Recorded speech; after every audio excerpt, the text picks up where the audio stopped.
Namaste, dear listeners, and welcome to the Iowa channel Astro In with Abhi, Oneness in Astrology and Spirituality, bringing in awareness by Abhi.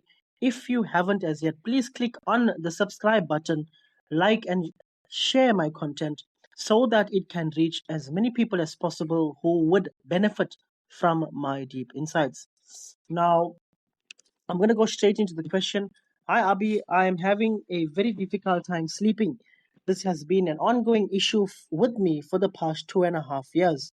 I've tried everything from prescription meds, I've tried listening to certain kinds of music, I've also tried going out, I've tried meditating, but I somehow cannot fall asleep. Please, can you help? Now, firstly, dear listeners, sleep. We got to understand what sleep is. Sleep means the resting of the mind. That's what sleep means. Sleep means the death of the mind. So when you cannot sleep, it means that you cannot control your mind. Fundamentally, that's what sleep means.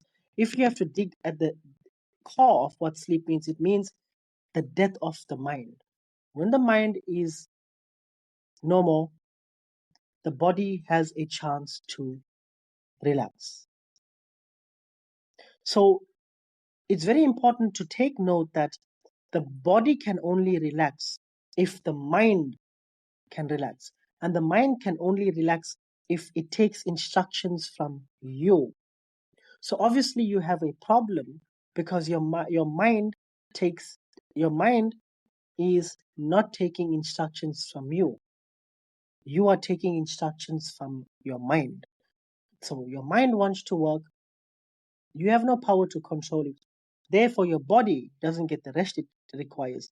And this is a ripple effect in all facets of your life. I've got this question many times. I think this is on the top 5 questions that I've received. The top 5 questions I received: sleep, anxiety. So fundamentally, you cannot sleep because you have the inability to control the mind.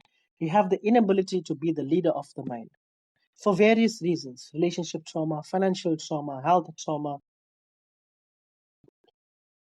Now, this person is saying that they have tried meditation, didn't help. She has tried listening to music, certain kinds of music. What music? What meditation? How long have you been meditating for? Now, please go on to my podcast on meditation. You can also go on to my podcast on music frequencies, what music to listen to. But for everybody's benefit, I'm going to do a recap on this and I'm going to show you how you can find sleep. Not to make mention that I don't have much sleep myself, but this is an instruction from me. I am the one telling myself, I'm telling the mind that it should not sleep. Why? Because I'm busy doing content. So, firstly, the music that you need to listen to is anywhere from 396 hertz right up until at least 532 hertz. If you listen to music under 300 hertz, for example, 196 hertz, this kind of a music here will obviously, it touches with your root chakra, your root and sacral chakra. This kind of music here will heal your DNA, yes. It will help you heal your DNA. It will help you stay grounded.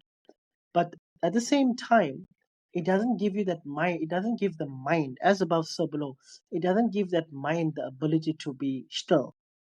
So I would go for anything from 396 right up until right up until 532 to be exact.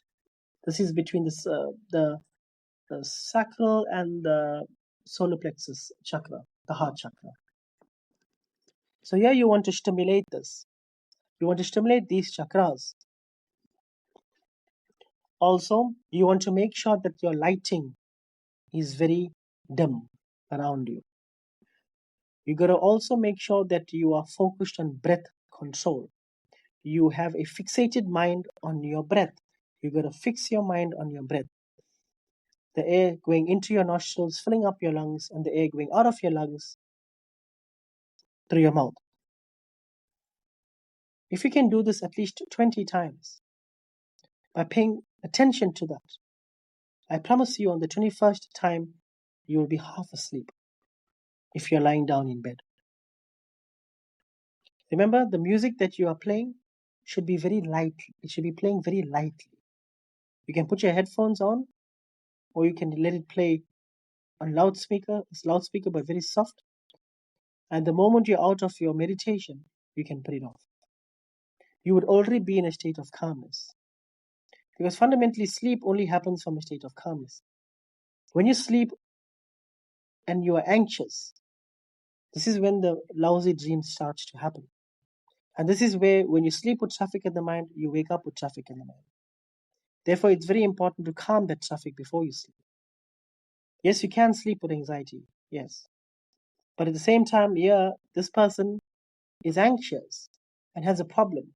She cannot sleep because the mind is not functioning properly. The mind has inability to be in control because it's not taking instructions from you. It's doing its own thing. So here you must calm your mind. And meditation is one of the ways where you can calm your mind. But you have to be consistent with it. You must be consistent. Whatever it is that you're concerned about, none of the things exist at that moment. It's some trauma that happened many years ago or something that never happened as yet. But you're worried about it after 1 month. Now, medication is something that you should stay away from. Once your body gets immune to that medication, to fall asleep without it becomes impossible, virtually impossible. So therefore, you start to double dosage in time, then triple dosage. Why? Because your body has got immune to that. And then when you stop it, you feel like you don't know who you are. Therefore, point number 1, remove all the medication that you take. Point number 2, make sure you listen to the right frequency in music. Point number 3, keep your lights dim. And point number 4, make sure you are focused on your breath. You have a fixated or you're conscious of your breath. Apart from that, you got to make sure you're consistent in this year and be patient. Right? So do remember that sleep is basically the death of the mind, in which as a consequence the body gets to rest. I hope this helps you. You can also try lavender, smells of lavender, smells of rosemary. I know what works well for me is the smell of sandalwood. Sandalwood always works well for me. The smell of lavender is also very, very good. These are all things that can promote sleep, but it's not the end all in be all. These are ways that you can promote your sleep. Also, you got to make sure that you are getting yourself engaged in some kind of activity, rigorous activity during the day or when you come from work. You got to tire your body. Also, you got to make sure that you tire your mind, where it doesn't have time to think about all the things that it normally thinks about. And how you go about doing that is you take your mind and fixate it to your breath. And the more you can do that in time, you will see that no matter what bothers you, immediately you've got the hang of it, where you can just attach your mind to your breath work. And immediately you'll see half of your troubles will fall away. So, dear listeners, thank you so much for listening to my podcast. Please subscribe, like, and share this so that my content can reach many people as possible. Jai Shri Krishna, Jai Shri Ram, Am Namah Shivaya, Haribol, and goodbye.